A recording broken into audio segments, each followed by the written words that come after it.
What's up, guys? Today is an extra special day, just like every day, but it's a great day to be squared away. Anyways, so today you guys seen the title. You guys seen how should tenants pay you? I'm not here to be the expert. I'm here to tell you some of the things that I've seen, some of the different investors. And that's the great part of my position as a broker, investor, or an investor's broker, is because I get to see how they property manage. I get to see how they do business. And I can tell you guys, instead of just knowing one train of thought, I get to see 100 different trains of thought and show you, the different back and forths, right? Before we get into it, just real quick, Estate Squared Away, the organization that I've created to be able to help low-income communities through Section 8 programs and other government-assisted programs. You guys need to be a part of it, and Squared Away gang is doing amazing. They're coming out here and changing lives, guys, and you guys need to too. So everybody that tuned in, thank you so much for joining. We're going to start, man. So the reason I wanted to do this one is because, being completely transparent, the Squared Away property management division is relatively new. We're moving into territory where we used to be just focused on transactional. Now we're moving into property management. You know what I mean? And there comes with a whole new set of skills, a whole new set of systems, right? Whereas normally you as a working with an agent, everything's very straight to the point. The agent can account for everything that's going to happen after they've obviously gotten some experience. Being able to protect you guys in all facets, right? But being a property manager is totally different because who knows how long you can have those tenants.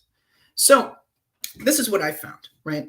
I found a few different ways that I think are beneficial and a few different ways that aren't. And I want to hear what you guys think, because honestly, I'd love to learn. I'm not saying that I am this, guru or anything like that. I want to know, how do you guys prefer? If you guys don't agree with the things that I'm saying, let me know. I want to see the different perspectives. I want to learn. So getting right into it, one of the first ways that I seen is this this concept of being able to send money directly into the bank, right? Being able to go to Chase, right? The tenant walks into Chase, says, hey, I'm here to pay rent. This is the company, blah, blah, blah. How does that process work? Because that seems like a pretty good way. To me, at face value, I was like, oh, this is a pretty smooth way. Problem is, right, to do any of those deposits where you're having to tell people, go to the actual bank, you're having to also disclose to them your account number.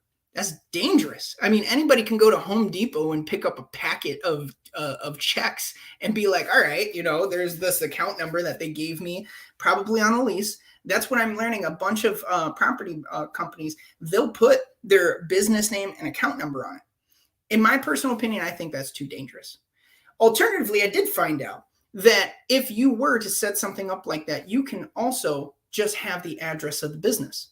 So you could just say, hey, this is the business name and this is the address it's apparent to. They need only two forms of identification, or not necessarily like physical identification, but two forms of a way to find out what account you're talking about. That's what the banks are saying, right? But I mean, is that way the best option? You know what I mean? I don't know. I feel a little nervous about that one because who knows? That's a little too close. So let's talk about another way that you'll see really common is the portals, right? Buildium or any of these other platforms. And you're like, okay, this seems like a good pathway. You don't have to necessarily interact with your tenants as much. Most of you guys are probably getting property managers. So this isn't necessarily something that you're going to be even worried about. You'll just be riding high, letting your property manager work and being able to collect your rents. But let's say you decided to take advantage and do it yourself, right? Setting up programs like Buildium, for a small portfolio, you're setting up a pathway to where they don't necessarily have to talk to you. They can sign into a program, be able to pay their bills, see their receipts, see their lease, see all of the documentation. And then on the back end, you as the owner have the ability to be able to pull reports, see if they're paying on time, see if they have any complaints or need a repair. To me, that sounds pretty good, but that can get pricey. You know what I mean? Especially for a very good program, and especially when you start getting up in your numbers of rentals. You know what I mean? Some of these programs, I know in most of any system in real estate, are based on the size and quantity, right? In brokerage, it's the size of your agents. In property management, it could be the size of your rentals. To say that I've ever actually used a program like that, I'm not going to lie to you. I haven't used Buildium before, but we're going to see how does that stack up against these different ways. So you can pay any way they want, really. So like there isn't like you can't restrict them or something like that. I mean, that's like probably, like, I don't know. You know what I mean? I'm not familiar with Illinois, but it'd be really interesting to find out. Definitely that's going to be coming in the near future. You know what I mean? We're working on trying to get licensed over there, and we'll be able to practice in both states. But I wouldn't doubt that you can't restrict people to specific ways, especially a tenant friendly state like that. You know what I mean? That's pretty crazy. I'm gonna have to look that up. I don't know, man. As long as Indiana stays a landlord friendly state, I think that we'll be pretty okay. I think that, and it's all perspective, right? Like it's amazing how much of the tenants will look badly at the landlord and be like, oh, this guy that's got all this money, or this woman that's got all this money, and she doesn't want to do a single repair. They also won't take responsibility for if they flushed, tampons down the toilet or whatnot. That's neither here nor there. But I think that tenant experience is definitely an important component. Being able to make it as easy as possible for your tenant to be able to pay, but also being mindful of what kind of business information you disclose is ideal for anyone's eyes, right? Let's talk about online apps, right? And again, Buildium sounds like a tremendous system, but it also sounds like it can be expensive, especially as you grow on size, especially as you use it. I've already heard from some investors that they have a difficulty using it, or they don't like it just in general, the format and the way it's user friendly. So another one, online apps, right? So, if you guys have Chase, and I'm going to keep bringing up Chase because I think I'd like to say that they're a pretty dominant force in the banking industry, right? And that's my frame of reference, right? So with the Chase app, and I'm sure with a lot of banking apps, you have the ability to do those bill pays. The problem is you hook up with the tenant and try and set up a bill pay system. Somebody's got to tell their account number, right? Whether it's the tenant doing a ACH withdrawal or you doing a ACH direct deposit. You know what I mean? It's dangerous. Now you got other programs like Zelle. Zelle is registered to all of the corporate companies, or I don't know what they're necessarily called, but they're like registered with the United States that they are a legitimate organization, and most of those organizations abide by with Zelle. I like Zelle. Problem I heard, this is just what I heard, right? Problem I heard is that it doesn't align with most tax situations. Now we'll have to ask a CPA, exactly the parameters around that, but I understand that if you collect money off of Zelle, then you're going to have a problem later on with your CPA. Maybe not. Maybe you can keep it simple, but it's what I'm hearing. What other types? I mean, there is. I had mentioned it before. There are the direct deposits, right? You can go into your phone and do bill pay, but you don't necessarily have to use the app to do those ACH direct deposits or withdrawals. I think that if you could convince a tenant to do an ACH withdrawal, that's got to be the safest way. But how many of those tenants are going to really let you know their bank account number? Probably not very much. Now, we talked about Zelle, but what about those other programs like, hey, what's up, guys? How you doing, Jason and Senya? Hey, so what about those other ones like PayPal and Venmo? Oh, well, I mean, that one should be pretty obvious that that's probably not good. I mean, it's probably as good as Cash App. I feel like Cash App is, the one that strippers and drug dealers use. So, hey, I don't know. That's my assessment, But anyways, I'm kidding. No, so, I mean, I think that staying away from those PayPals and they report taxes correctly, no issues. Well, yeah, and I appreciate you saying that, Jason, because honestly, I don't know. That's just what I was hearing as word to the wise, is like, hey, watch out for those Zells. So I had one time a broker owner that he was tossing Zells back and forth, no issue. And then I had another guy who was, trying to stay away from Zells and wanting to do those ACH deposits. He's like, it does it instantly. It's registered. We have all the information. There's no issue. I hear the problem with Zelle, right, is the fact that you can't, I understand you could put a memo on there, but you can't label that transaction as like where it came from or what purpose it is. I understand that memo is probably hidden in somewhere, but yeah, so yeah, I mean, to me, if Zelle works, then Zelle works. That'd be tremendous. But I just wonder, that's what I heard is the controversy behind it is it doesn't like label correctly. Like you could put a memo, but you can't like afterwards tell where it came from. And I kind of get that because I've received Zelles and they had memos, but I couldn't see them. You just see like numbers and words, to where the Zelle came from. But yeah, no, can you imagine the Cash App? Yeah. So bank drafts and like cashier's checks, right? I feel like that would be awesome. But how many, especially in the industry that we're trying to aim at, right? We're trying to aim at Section 8.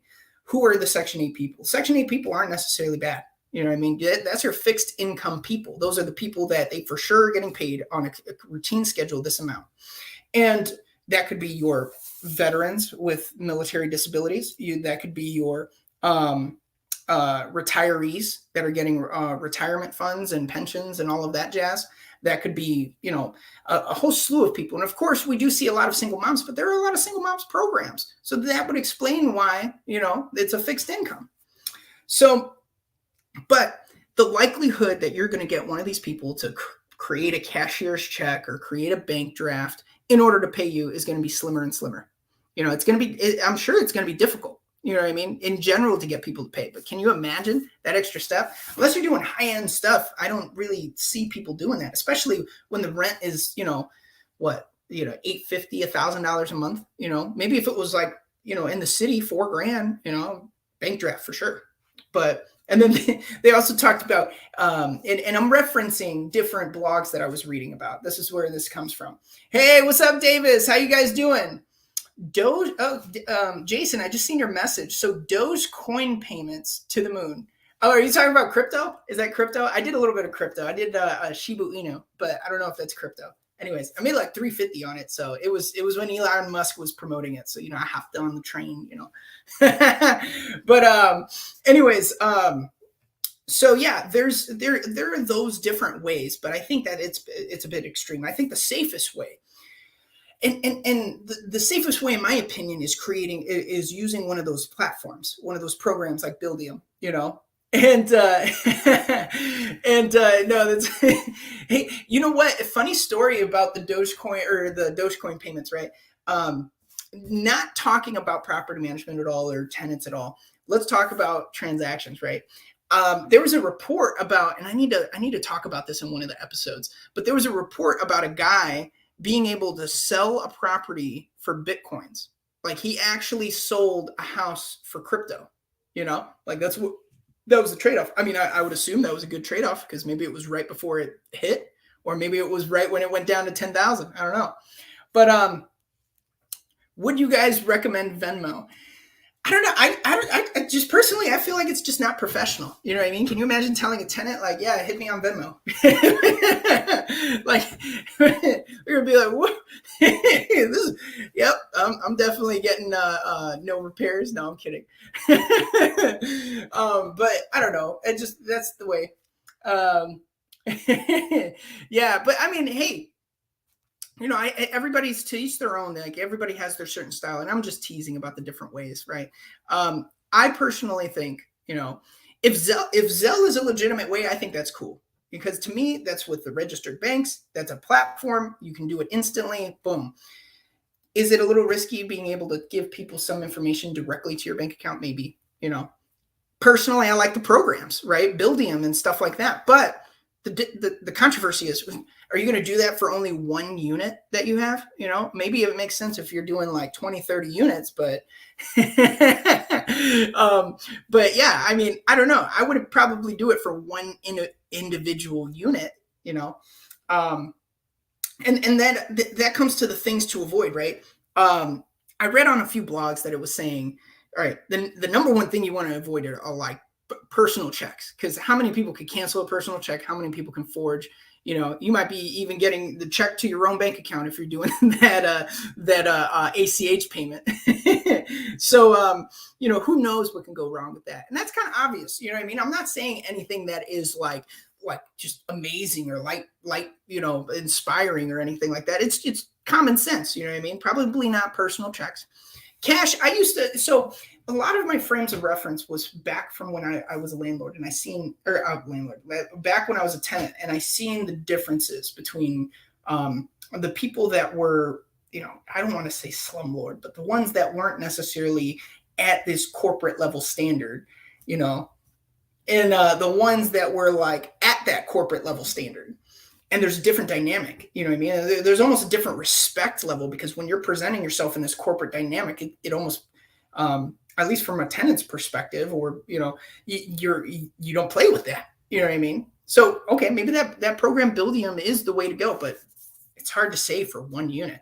Whereas, if I'm having, Johnny B come by and, I got to drop him off at his check in the alley, you know what I mean? It's not necessarily the atmosphere where I'm going to be, can you imagine the tenants? Like after a while, you're going to be like, oh, okay, I'm talking to this guy. It's whatever. We're going to work something out. We're going to be malleable. We'll be cool. That's my boy, that comes to another thing. I've learned from all of these different investors that they try to stay as far away from those tenants as possible, because there's this thing of like, you as a person, you want to be nice, right? Like nobody wants to be a jerk, but in this sense, this is business, and them knowing that you're their landlord, they're going to take advantage of that. So, it's something to watch out for.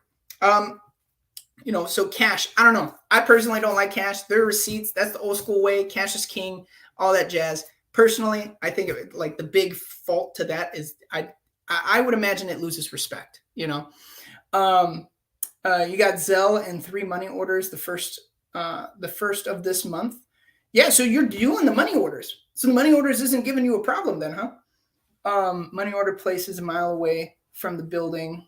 None of them can have cars. None of them have cars. Damn. So they caught the bus. Hey, no, you guys are in Illinois, man. You guys have those like birds and bikes that you can hop on. But that if the money orders work, I mean, shit. Like I would definitely go down that route. Like that would make me feel great every month. You're getting that paper that proves. But yeah. So, and then after that, one of the things that it said was avoid direct deposits. I agree with that. And I was talking, it's so funny because I talked to, I have no choice in Illinois. I have to take whatever they want. Oh, okay. So you didn't reference that for them. You didn't tell them like, hey, I'll take a money order. It was just, they did that on their own, huh? Fair enough. I think you pick it up at a gas station, right? I think they're like $10 at a gas station. Yep. But hey, it's money. So yeah, the direct deposits, I don't know. I was like trying to accept the idea of like how people can give their bank account number out, but unless it's another corporate entity, but even then it's like, man, that's a risk, bro. So next one after that, what kind of landlords do you want to be? And I kind of talked about this a little bit, right? You got to look at yourself, right? Because ultimately, I think that everybody does good. I think everybody does good at whatever they're pursuing when they act themselves, right? On this, I'm trying to be as much myself as possible. I'm not trying to come off like a persona. I'm not trying to come off like I'm somebody else. I'm this, guru. I'm going to say it a million times because, you guys are going to hear me say some dumb shit once in a while. And, the only thing I ask is correct me if I'm wrong. I can take it. I just want to learn, there's things that you guys are going to know and things I'll know, and we'll be able to build off of each other. This is what this is for. But, what kind of landlord do you want to be, right? Look to your own strengths. You know what I mean? Well, this is what I was reading is it said, look to your own strengths, because if you are a tech savvy person, hey, doing one of these complicated styles, maybe through an expensive program isn't a bad idea. It makes more security. I mean, I imagine there's going to have to be maintenance. If you, I would imagine that there's has to be, like you're going to have a website, and that website's going to correlate into the program, and then you're going to have a website maintenance guy. Which, hey, I got a website coming up, and that's the whole reason I thought about it, because I got my website underway. Fiverr. I got a guy working hard for me. Got him going. He's 7 more days. Can't wait. You guys will see. But yeah, I mean, I just imagine that. If you're a tech person, I could see why you would want to go down that route. But let's say all of your properties are really close together, and then you're just a very relaxed dude. You don't want to make things hard. You just want to collect your money, right? Okay, I see the and I hate to say it, I really don't like the cash idea. Yeah, and see, that is exactly how you should do it, Jason. He's saying that I'm not the owner of the tenant's knowledge. 100%. I agree with that. I don't think nobody should know. I think that you run that risk. Think about those people that do the FHAs and move into their units, and there's 4 to 6 units, or just even a duplex. Can you imagine living right next to that person? They're hitting you up 3 a.m. Hey, the furnace is too hot. There's ants and rats, and you go in there, there's all kinds of food all over the place, but yeah, I don't know. That's wild to me. I give appreciation to anybody that can live at the same multi-unit that they're renting, because that got to be a different dynamic. Because I mean, what happens if you have a spouse or a child? That's what I'm thinking about, because it's am I going to piss someone off today, or are they going to know my family's there when I'm not there? I don't know. All right, maybe that's just me being too cautious, right? But, as far as distance, right, I think, okay, I can understand picking up money, picking up checks, picking up money orders or whatnot. If they're all within distance, if they're wildly apart, that's it's kind of ridiculous. You're killing your time to make more business. Number of rentals is definitely going to be a factor. You know what I mean? 100%. I think if you can afford it, go for one of those programs. I would do it. I mean, I think that we are doing it. You know what I mean? But you gotta drop guidelines down. Yeah, no, I mean, I definitely agree with you. Are you talking about, Davis? Are you talking about the lease, or are you talking about guidelines, like boundaries, you verbally tell them, or what are you thinking? But so yeah, I mean, number of rentals. You have 300 rentals eventually, which everyone will have, because everyone will prosper, and we're all going to be great, because that's how we are. No, I mean, if you got a good amount of rentals, I mean, you're just wasting your time by going around to different places. You're also creating a higher risk if you give out any of your private information. Okay. So I see what you're saying. So Davis is talking about, in the owner living, with the multi-units. So, I mean, hey, if you've been able to make that work, I'd love to be able to know, what was the process with that? Because I give you credit, man. If that's something that you've done before, I definitely give you credit, because I'd be nervous all the time, but hey, that sounds like a way to go. I mean, FHA's 3.5%. I don't know if you guys know this, but back in November, this was a big buzz, right? Back in November, they had, the Fannie Mae had came out with the 5% conventionals, but you got to live in it. I was like, this is the first time I've heard of something where it's not FHA that you have to live in, and you get such a low rate. But that's pretty cool. 5% down, conventional, but you got to live there. Fair enough, better than 20% down and you still live there, and then, and that varies too. I think, some people, I always like the idea of some people would buy a multi-unit that was half fixed up, or maybe even just one unit's fixed. They'd move into it, fix up another unit, refinance it, and kind of build like that. You know what I mean? I always thought that was a cool idea, but I don't think that there's really any programs out there that allows you to do that merger. I mean, maybe the conventional 5%. Anyways, I'm getting off topic, right? So, game changer for the, let's see. What if you only manage one Section 8 tenant? how would you handle rents in that situation? Well, I think that the first thing is, right, are you letting them know who you are directly? If you are, then you need to create a level of respect. You need to create a relationship, probably.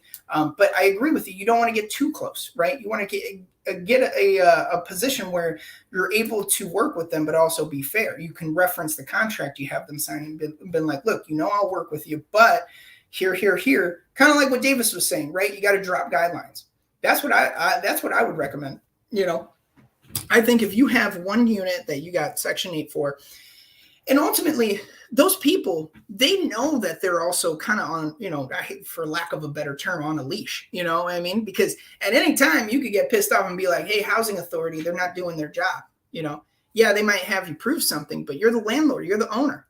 You know what I mean? If you really wanted to get them out, there are ways, I'm sure.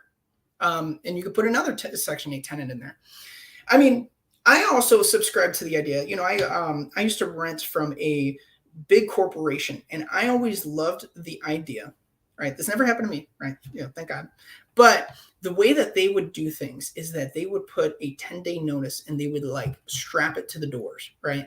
And I'm talking about something not regarding, how they pay, right? I'm talking about, and maybe we make another video, once I get a little bit more information. But I always like this concept where they'd be like, hey, and if I'm not mistaken, there might even be something in the law that says you have to make contact at trying to call them, trying to see them, trying to, mail it to them or something like that. But they would essentially be like, hey, you got a 10-day notice, right? You haven't paid. It's been past the 3-day grace period or whatever, where you have to pay the fee. And then now you have 10 days. At the end of the 10th day, we're going to put you in small claims through an ejection process. That sounds pretty simple to me. It makes sense.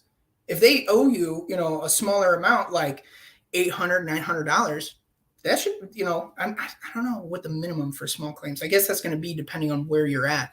But with Lake County, I want to say it's anything under 6,000. But yeah, I mean, you take them to small claims, then I'm sure, I'd be curious to learn more about a ejection process. I wonder if they were just essentially requesting with their attorney through the small claims that, hey, they haven't paid me, either pay me back or get out. I don't know. To me, that sounds like a pretty smooth process. I don't know the full parameters. I didn't see it from beginning to end, but I think that might not be a horrible way. You're taking them through the small claims. Anyway, so let's see here. My tenant mail the money orders to my P.O. box. I don't pick them up.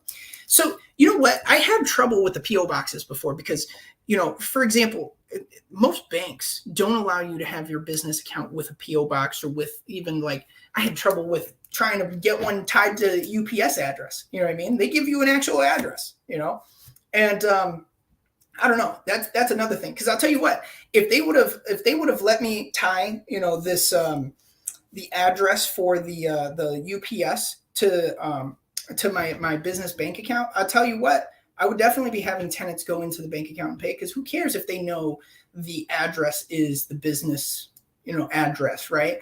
And then the name of the business. It doesn't matter. They don't know who I am. They don't know where I am, but I don't know. I've had trouble with the P.O. boxes. I wonder how you have, Jason.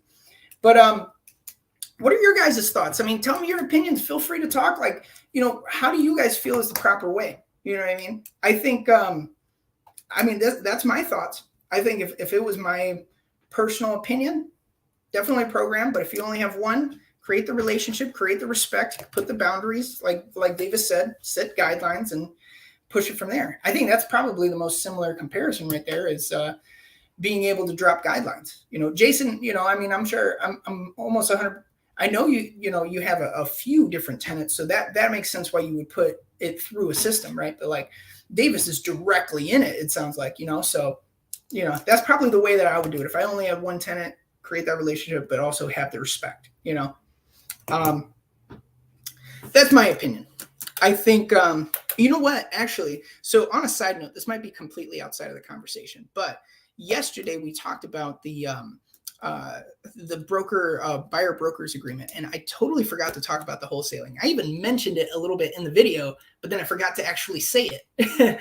But so referring to yesterday real quick, this wholesaling thing, they are trying, so they passed this bill called the HB 1155 in Indiana. And essentially, that bill is saying, hey, wholesalers, from now on, you have to have in your contract that you recommend for the homeowner to verify their market price before signing. And I'm like, it's so funny because I was like, oh, that's cool. Yeah, no, no, I get that, man. I mean, they're changing laws all the time. I mean, look at over here, like our meeting yesterday. But yeah, so like, damn, where was I? Oh yeah, HB 1155. So they're adding that little language in for the wholesalers, because if they don't put it in, it's an easy way to tag them. If they do put it in, it's making the people more aware, the homeowners more aware. The problem, I think, and I had a conversation with one of my lenders, investment lenders, and he said this. He was like, the problem I think that people are going to have is, how much do we actually pay attention to shit like that? Like, think about it. Technically, on the lending contracts, it says, hey, I would recommend you go and compare us to other companies before you actually select us. But how many of us actually sit there and go and test out with each, market to each lender? Don't get me wrong, that's smart. But I understand majority of the people that I work with, they go with technically the first person that seems like they sound good, which isn't a problem. That's not a bad thing. But at the same time, that's the same language. So how much success is that wholesaling going to happen? How much restriction? They're adding it. There's that war on wholesaling to try and get them to be licensed individuals. But that's from what I understand. Apparently that passed the Senate and it's going to the House, which we'll see what happens, yeah, no, very, very interesting shit, man. Stuff. You know what? I need to watch myself. That's my fault. But maybe it's just me being real, right? Just but I don't know, man. If you guys, hey, shout out to anybody that does Cash App. If one of you guys do Cash App, I want to know how you're doing it, because that'd be okay, I shouldn't say hilarious. That'd be interesting to see how you guys do in Cash App, PayPal, and Venmo. No, that is something, man. What do you guys think about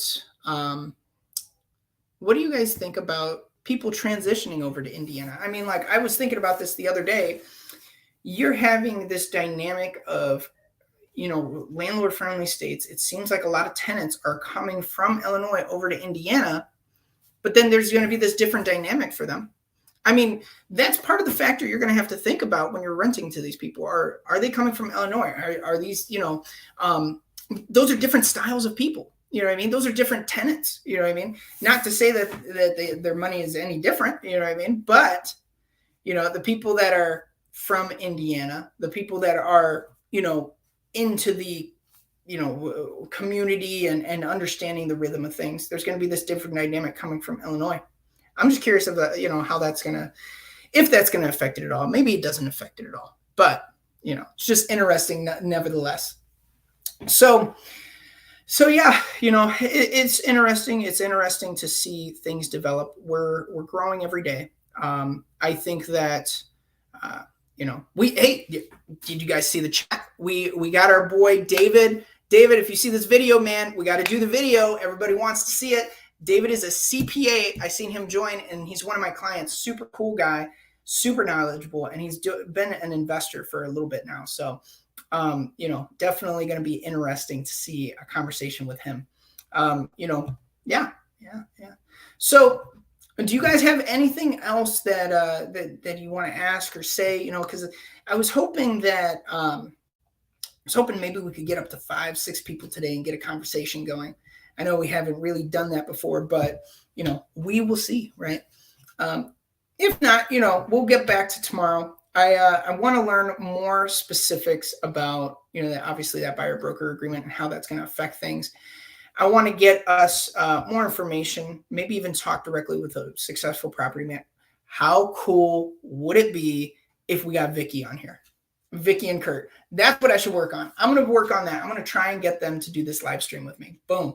Okay, so I'm going to try and get them. Oh, snap. Did I just see All Nighter Hider? What is up, man? Hey, I thought you disappeared, bro. You haven't even came by or anything, man. But yeah, how many people would actually read all of the small print in the contracts? It's the truth. It's the truth. Like, I mean, I'm not going to lie to you. What about terms and conditions? How many times have you guys ever read terms and conditions of anything? You know that when, and I don't know how true this is. I'm not 100% sure. But when the iPad first came out, this is a rumor. I might be completely wrong, right? So I understand that when the iPad first came out, they had done a test where they put in the terms and conditions that if you read this line and announce it and submit it to somewhere, you can get a free iPad. The problem is, this is what I heard. The problem is only one person ever found out about that. And that one person was the person to win the iPad, right? But it had already sold thousands, All of those people see the term conditions, pressed OK. He was the only one that sat there and actually read through it. And he just so happened to stumble upon it and been like, hey, if you read this, you get your iPad for free. It's real. You can look it up. But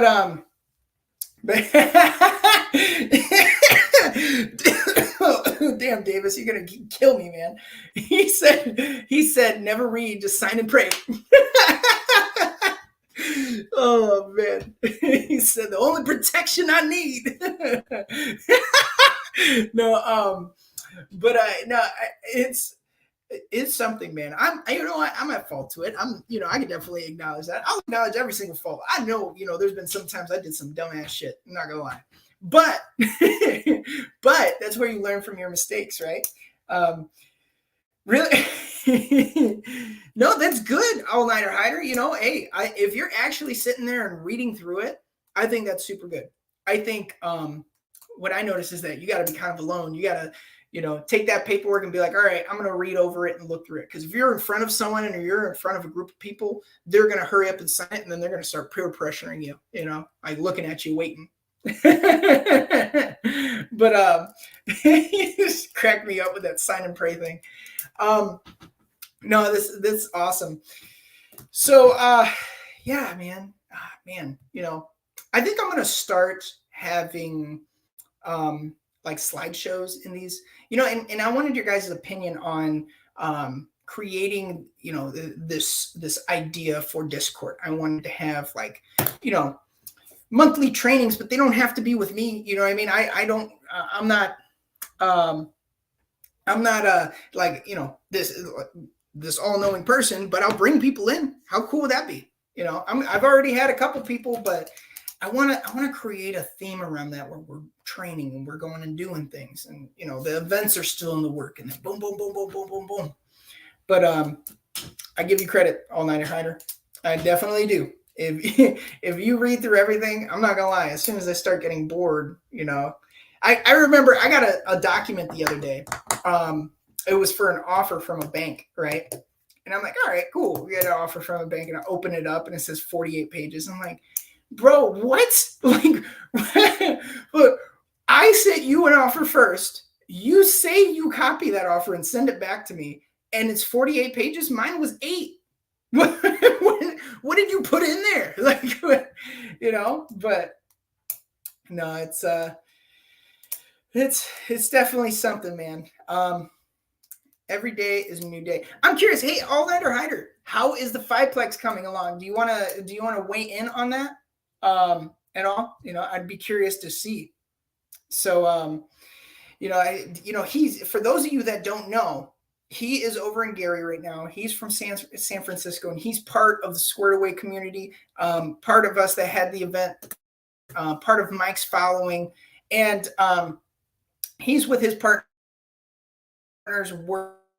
working on a Fiveplex right now. So I'm very curious to see what's going on. Last time he showed me that like the flooring was completely rotted in like the bathroom area. So like he redid it, sistered these big giant, 2x6s, and then redid the floor. So really stabilized it. So, hey, good on you, man. I wonder how the project's coming. I probably should have, reached out to you to see how you're doing, man.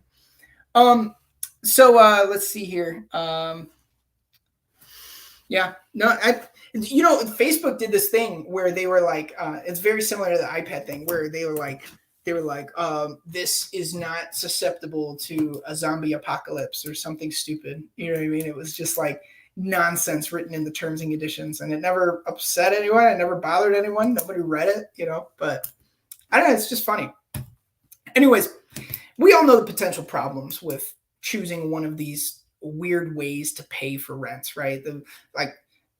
The cash thing is like, okay, honestly, I probably would collect cash before I would try and collect on Cash App or PayPal or Venmo. You know what I mean?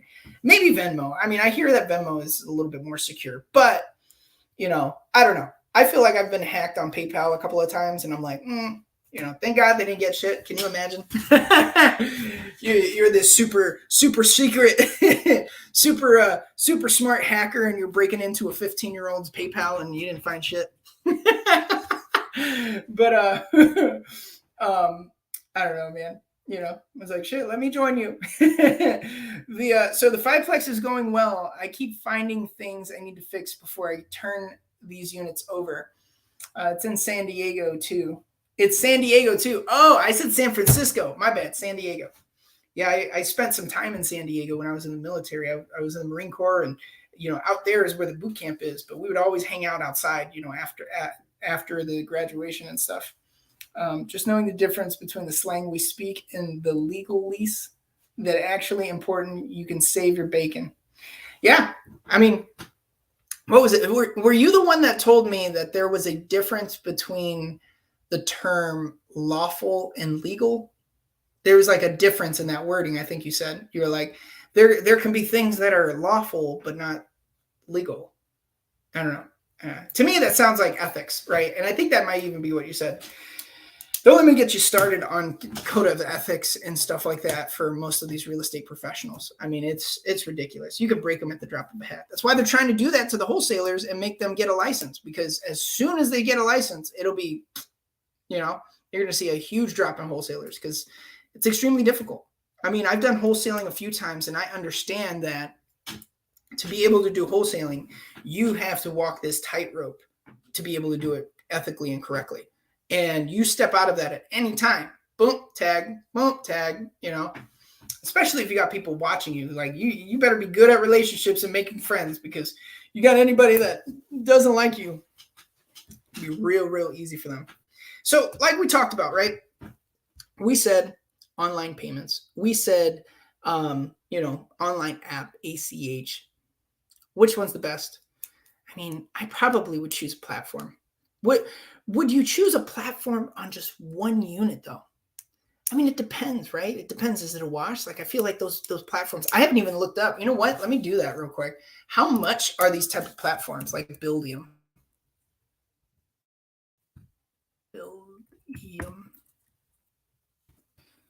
Let's see here. Yeah, so yeah, all lender hider, yeah. So yeah, I was like right on it, huh?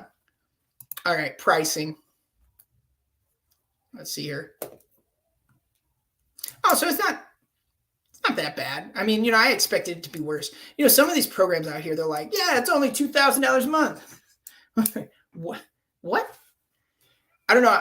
I seen something the other day. I'm very curious to ask the tax dude. I seen something where they're trying to come out with a tax relief program for small businesses. So you guys starting your investment journey, right? Put that into LLCs in case, you never know. That'll save you on taxes either way, right? The second you turn from being, collecting income to having an LLC or even an S corp where you're passing it through, and collecting as a shareholder, those are ways that you could save a ton of money. You know what I mean? That's what I'm doing. So all-nighter hider, lawful pertains to basically the golden law. Legal pertains to the policies set forth by the state. We are authors of the state, therefore only liable to common law, golden law, and not statutes. Damn, dropping knowledge.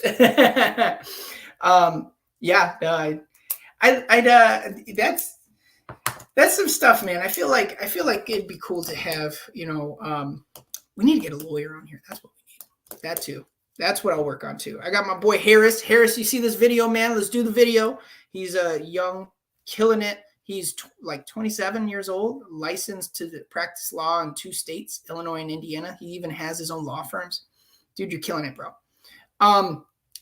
Super cool guy. We're building a good team here. We're building a really trustworthy team. And, I'm happy to see that everyone's still, hitting the feet to the ground. Is it? Is that the way that you say it? Keeping their feet to the no. They're moving. but yeah, no, I mean, so I'm looking at this Buildium and it's like, starter package, $55 a month. I mean, maybe that's worth it, but that's another fee. I mean, you might as well $55 a month, like, I don't know. That's hard to say. I don't know. I guess it depends on your personal preference and your personality too.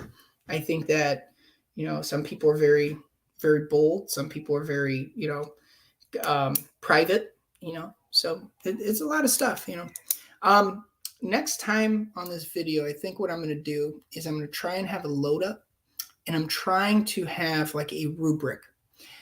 What do you guys want to see? What is something that I can prepare for you guys to make it more effective and efficient for you? Let me know that. I'll do it. If you want to see crazy shit, I'll go do something. I don't know. I was joking with Mike the other day. I was like, what would be funny? What I bet you everybody would watch is let's try and survive a night in Gary. Like, shit house. You know what I mean? Let's see if that works. I don't know. I'm just joking around. But